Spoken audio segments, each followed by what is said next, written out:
మంత్రి కొండా సురేఖ వ్యాఖ్యల కేసులో రేపు నాంపల్లి మనోరంజన్ కోర్టుకు నాగార్జున హాజరు కానున్నారు. నాగార్జున పిటిషన్పై నాంపల్లి మనోరంజన్ కోర్టులో ఈ రోజు విచారణ జరగగా నాగార్జున తరపు సీనియర్ కౌన్సిల్ అశోక్ రెడ్డి వాదనలో వినిపించారు. విచారణ జరిపిన కోర్టు రేపు నాగార్జున స్టేట్మెంట్ రికార్డ్ చేస్తామని తెలిపింది. నాగార్జునతో పాటు సాక్షుల వాంగ్మూలాలని రేపు నమోదు చేయాలని నాగార్జున తరపు లాయర్ అశోక్ రెడ్డి కోరారు. తదుపరి విచారణ రేపటికి కోర్టు వాయిదా వేసింది.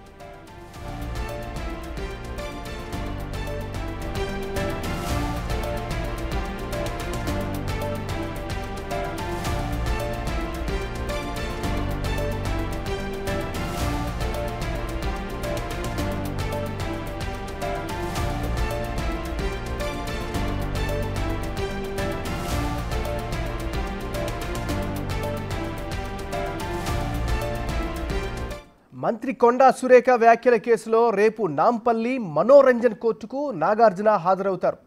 నాగార్జున పిటిషన్పై నాంపల్లి మనోరంజన్ కోర్టులో ఈరోజు విచారణ జరిగింది. నాగార్జున తరపు సీనియర్ కౌన్సిల్ అశోక్ రెడ్డి వాదనలు వినిపించారు. విచారణ జరిపిన కోర్టు రేపు నాగార్జున స్టేట్మెంట్ రికార్డు చేస్తామని తెలిపింది.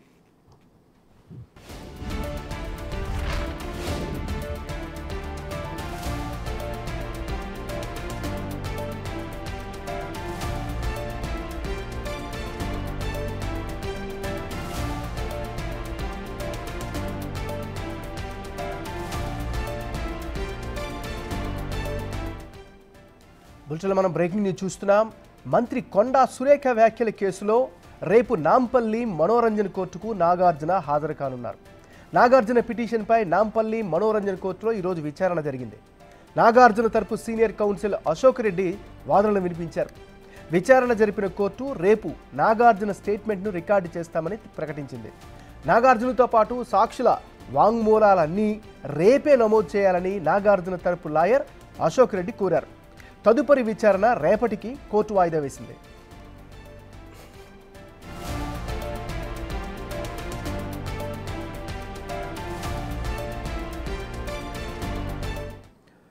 బులెటిన్ మన బ్రేకింగ్ న్యూస్ చూస్తున్నాం. మంత్రి కొండా సురేఖ వ్యాఖ్యల కేసులో రేపు నాంపల్లి మనోరంజన్ కోర్టుకు నాగార్జున హాజరు కానున్నారు. ఇదే అంశానికి సంబంధించి మరింత తాజా సమాచారాన్ని మా రిపోర్టర్ రానా లైవ్లో అందిస్తారు. రానా, చెప్పండి, కోర్టు ఎలాంటి ఆదేశాలు ఇచ్చింది, రేపు ఏం జరుగుతుంది?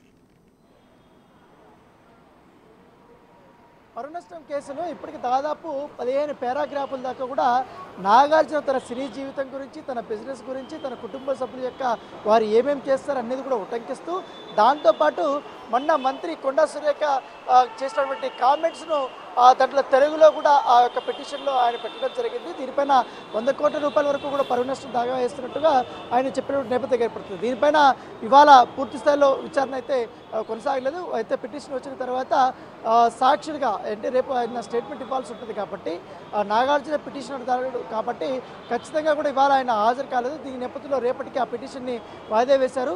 దాంతోపాటు 2-3 నిమిషాల పాటు వాదనలు జరిగిన తర్వాత రేపటికి కోర్టు వాయిదా వేసినటువంటి నేపథ్యం కాబట్టి రేపు సాక్షులు అంటే యార్లగడ్డ సుప్రియ, అలాగే మరొక వ్యక్తి వెంకటేశ్వర్లు, మరొక ఎవరైతే పిటిషనర్ దారినటువంటి నాగార్జున రేపు కోర్టుకు వచ్చి స్టేట్మెంట్ సాక్ష్యం ఇవ్వాలని కూడా కోర్టు కోరినటువంటి నేపథ్యంలో రేపు వాయిదా వేసినటువంటి నేపథ్యం ఏర్పడుతుంది. అయితే రేపు కోర్టుకి నాగార్జున వస్తాడా రాదా అనేది కూడా ఒక మీమాంస అయితే కనపడుతుంది. ఎందుకంటే ఆయన మాత్రం అనేక రకాలుగా కూడా కొన్ని అంశాలను కూడా దాంట్లో ప్రస్తావించారు. కాకపోతే కొండా సురేఖ సంబంధించిన న్యాయవాదులు చెప్తున్నది ఏంటంటే గతంలో జరిగిన కొన్ని సంఘటనలు బేస్ చేసుకుని ముఖ్యంగా ఫిల్మ్ ఇండస్ట్రీలో అలాగే కొన్ని చోట్ల వినపడుతున్న అంశాలు మాత్రమే అక్కడ ప్రస్తావించారు. దాని వ్యాఖ్యలు కూడా ఇప్పటికే వెనక్కి తీసుకున్నారు. కావాలనే నాగార్జున ఈ అంశాన్ని డ్రాగ్ చేస్తున్నాడు అనేది కూడా ఆమె చెప్తున్నటువంటి వర్షను.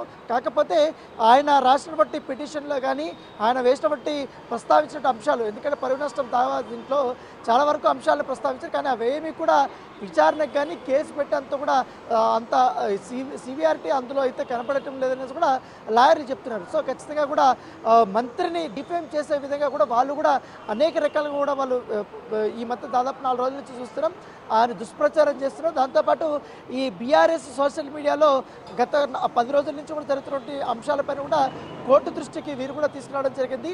ఒక బీసీ మహిళ మంత్రిగా ఉన్నప్పుడు ఆమెని ఈ రకంగా కూడా వేధించారు. ఎందుకు వేధించారు, దాని వెనుక ఉన్నటువంటి కారణాలు ఉన్నటువంటి వ్యక్తుల గురించి మాత్రమే ఆమె ప్రస్తావించారు.